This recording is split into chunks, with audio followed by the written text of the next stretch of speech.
Hello and welcome to the 2018 Clash of the Canyons Round 2 coverage here at Delwood Park, located in Lockport, Illinois. I'm Steve Ratchin here with David Hopkins. Thanks, Steve. We have Isaac McDonald, Chris Sprague, Eddie Ward, and Tony Ganger on the card. 3 of the 4 with Innova discs, and Tony currently unsponsored. Yeah, we're going to be playing the second round here, moving on to the lawn tees, starting off on course hole 13, tournament hole 1, and let's see how these guys are going to attack this hole. Yeah, hole 13, it's kind of a difficult birdie 2 hole. Kind of hope to get your 3. It is possible to get a 2. Some of these players are going to be throwing big Anheisers like you just saw Chris do, or there's a forehand route, but the main objective is to get past those trees. Yeah, definitely, Dave. This scoring average on this hole always plays over 3. So if you're taking that 3, you know you're taking strokes on the field. However, anytime you get a 2 on it, it's kind of like a, I wouldn't say like beagle, but you're really not seeing many 2s at all. Yeah, definitely a bonus 2 if you're getting it. You're definitely gaining at least a stroke, maybe 2 on the field if you're 2 in this hole. Yeah, but away from the 2, the main objective is to make sure they're not taking anything higher than a 3 because we have such a treasured screen. We have a big slope right behind it, so any errant upshots can catch a roll and go all the way down there, not even leaving an easy up and down. Yeah, and right there, Tony, a little high out of his hand, hit a couple of trees up at the top, about 150 feet down the fairway, and landed in the ditch. And Isaac, I believe he's throwing his shark, his trusty shark. Yeah, you guys are hearing the crowd really loving this, but out of the hand, Isaac knew it was just a touch turnover, got caught up a little early, and is going to have a little bit of an obstructive lie for that birdie 2. Yeah, he's going to be sitting outside circle 1 there, but Isaac being what I believe is 4 strokes down right now, wouldn't be surprised to see him run that. And here's what we're talking about, the finesse that needs to be put on that disc for it to sit softly on that hillside and not go all the way down. Sure enough, it looked like Isaac did go for that. Did a little deep, a little long. He's going to have a bit of a tester coming back. Yeah, even with 27 holes, Isaac came out swinging from the get-go. He knew that on every hole he's going to want to pick up a stroke to take away from that 4-stroke deficit that he had on Chris and the rest of the card. Oh, what's going on here? Yeah, so the nanny cam went out for a little bit, and we missed Eddie's upshot and putt, but he was able to secure his par 3 and move on to the next hole, as Isaac just hit a pretty clutch tester putt from just on the edge of circle 1, it appeared. Yeah, and like you said, really clutch there. Isaac saw Chris put it up and in for his 3, and he's 4 strokes down, so he misses that putt, and it's a completely different game. So, Dave, I think of all the coverage you've had in this hole, that was the first star 3 frame. It might have been, yeah. We've seen a lot of big scores on that hole. Agreed. Hole 14 lawn here, coming in 291 uphill, dead straight. Chris Sprague puts an ace run with an 11-time KC Pro T-Bird. T-Bird, interesting choice. Yeah, definitely interesting choice. Beautiful disc, though. Absolutely. And here's Eddie Ward. And, folks, that is a Champion Atlas. An Atlas? Don't see those get thrown Do very not much. see that, and he is just outside the chips. Yeah, that's a good drive by him. I believe next to T is Tony. And let's see what he's throwing. That might be one of his McGlow Rock 3s. Yeah, I believe so. It's either a McPro or just a regular Champion Glow Rock 3. Also puts himself inside the circle, puts himself in position that all we needs to do on this hole. Isaac, what can he do? It almost looks like a driver in his hand. It could be. Yeah, that came out a little bit early. He might have been going T-Bird as well, fluffed it a little bit, and hyzered just about 40 feet left of the basket. Yeah, it looks like he'll be up to putt first. And interesting to see. I've watched Isaac play for plenty of years, but when I was doing live coverage of this, I noticed Isaac was extremely methodical, and there he is. Let's go! With every single one of his putts and drives, I noticed he was super methodical, just with everything. Did everything the same every time, and I noticed he was so dialed in on this tournament. Yeah, agreed. And all the years I've played with Isaac, he's always just quit to go up to the tee pad, quit to go up to his throws. But we saw him at every single lie, taking that deep breath, exhaling, and making sure that he was giving himself the best possible chance to get in the basket. Yeah. There we go. So we see Eddie, Chris, and Isaac all hitting good putts to get their birdie 2 on the second hole of the coverage today.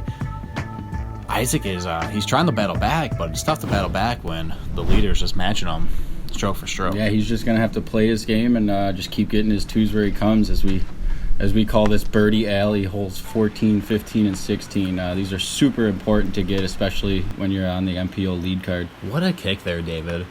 So coming out a little bit early, that had a chance to go out of bounds, but hit a late tree and kicked him just on the edge of the circle. And there's Eddie Ward throwing it right up the gut.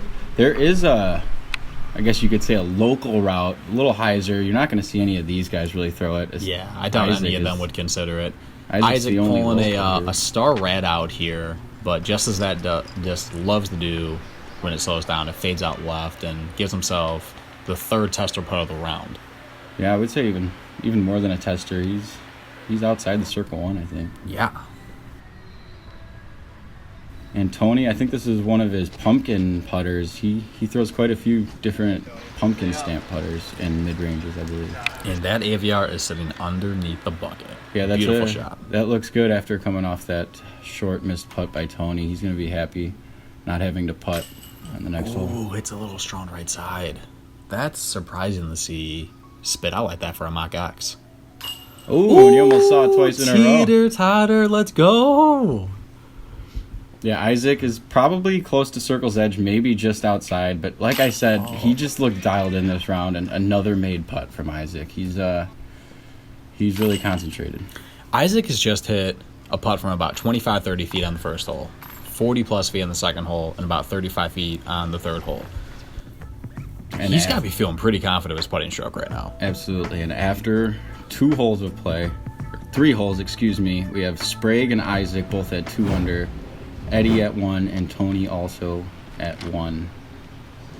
Yeah, here we go. Hole 16, one of the picturesque holes here at the Canyons. 250 feet downhill. You're going to see players throwing a turnover or sidearm out the left gap, and you may even see players taking right up the gut through these 2 trees. Yeah, we saw Mike Conley throw a thumber with a spark right up the gut and almost aced it last round. More traditional Isaac McDonald here. There we go. Overstable champion Firebird. And valet park job right there.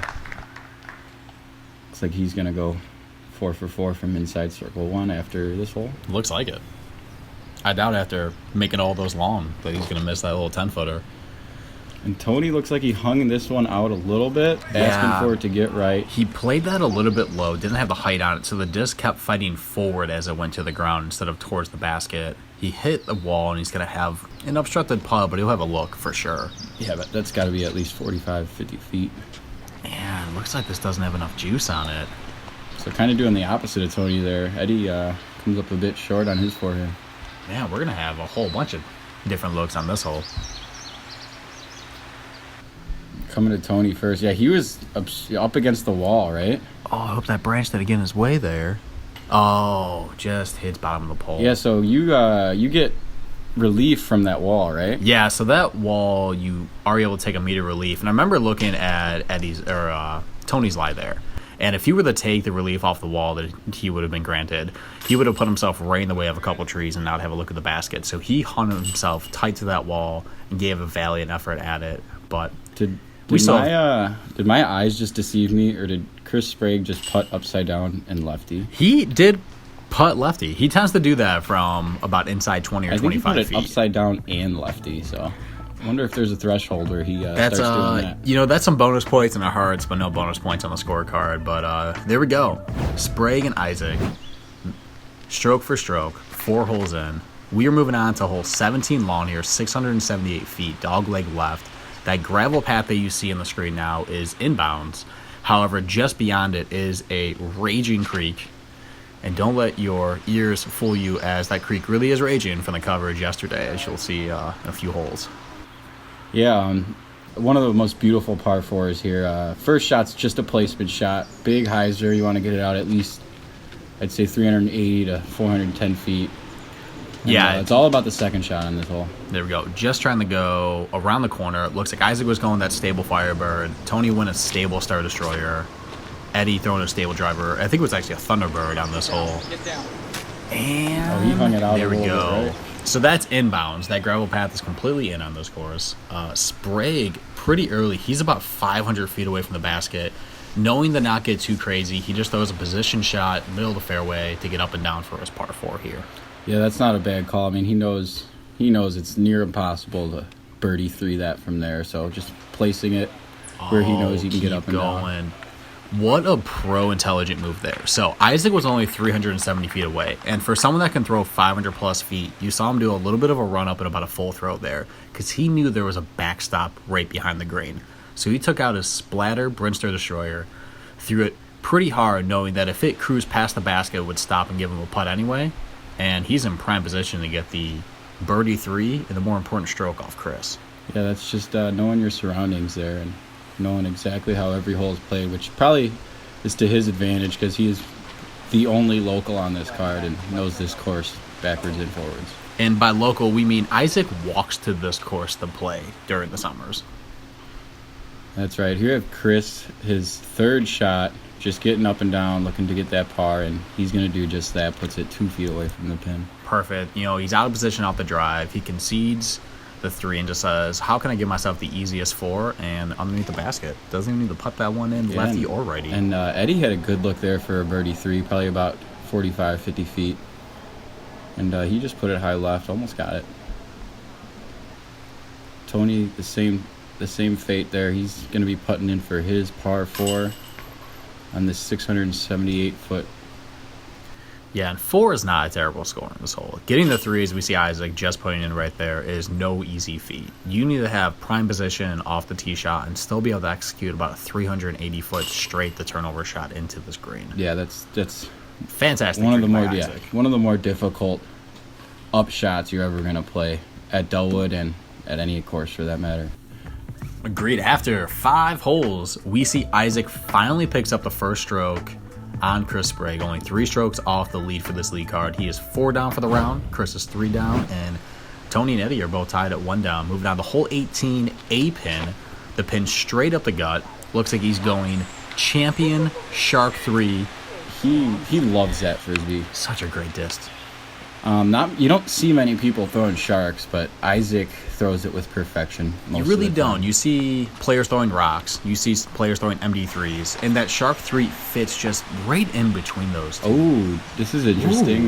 Chris just hit a tree and went out of bounds there. Meanwhile, Isaac parking it. So I think we're gonna have a little scoring separation on this hole as well. Oh, what a beautiful toss there. Right underneath the basket. Yeah, that is a great amazing shot to by see. Tony. Eddie looking to do the same here. Looks Yeah, like going champion Atlas again. Another disc, just like the shark, that you really don't see many people throwing in Atlas. And that really goes to show that throw the disc that work well for you, not everybody else. Yeah, and we see Eddie here throwing XT whales like on hole 14, throwing champion Atlases, put himself inside the circle and giving him that chance to get the birdie. Isaac McDonald from outside the circle. Let's go, Isaac. What did he eat this morning, dude? He's hit almost every putt inside and outside the circle.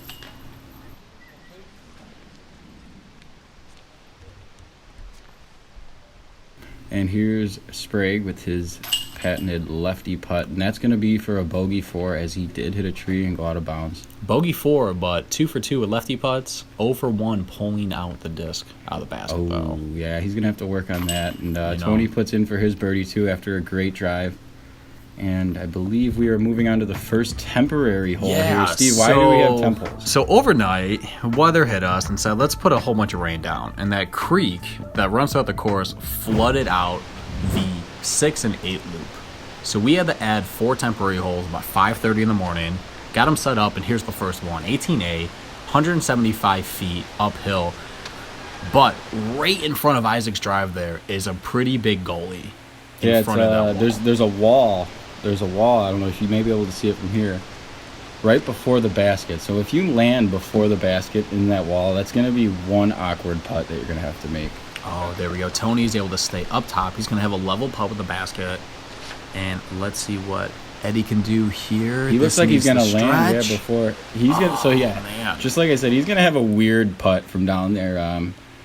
Maybe some sort of flick putt. Maybe he'll have a look just at a regular putt, but nonetheless, it's going to be awkward.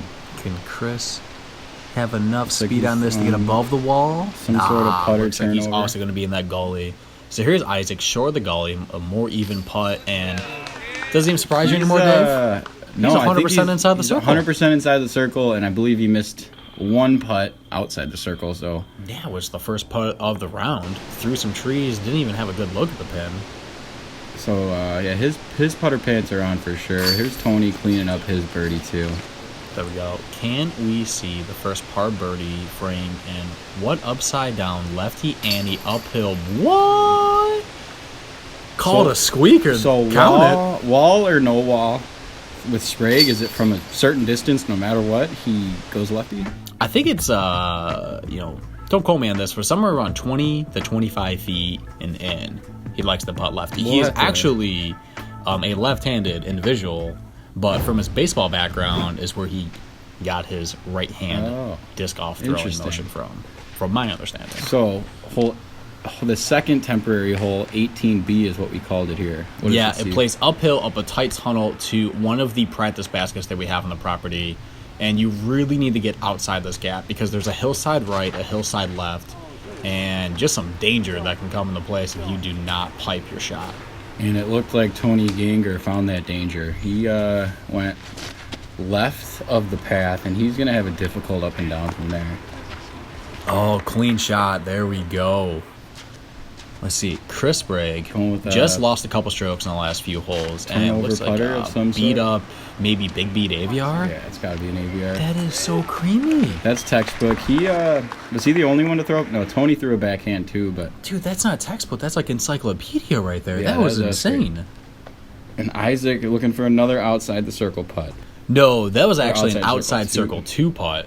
He was about 90 feet and still had the courage to run that. So like I said, Tony fell short and left and had absolutely nothing. I was right next to him when he was lining up. Ooh, and there he goes. He hits his scramble par putt. Here we go, guys. Even when you get out of position, it's key to note that when you are trying to scramble, you don't always have to park it. Ooh, Put yourself in a comfortable distance to get up and down to save the par, as Tony did. Put himself 30 feet, hit the putt.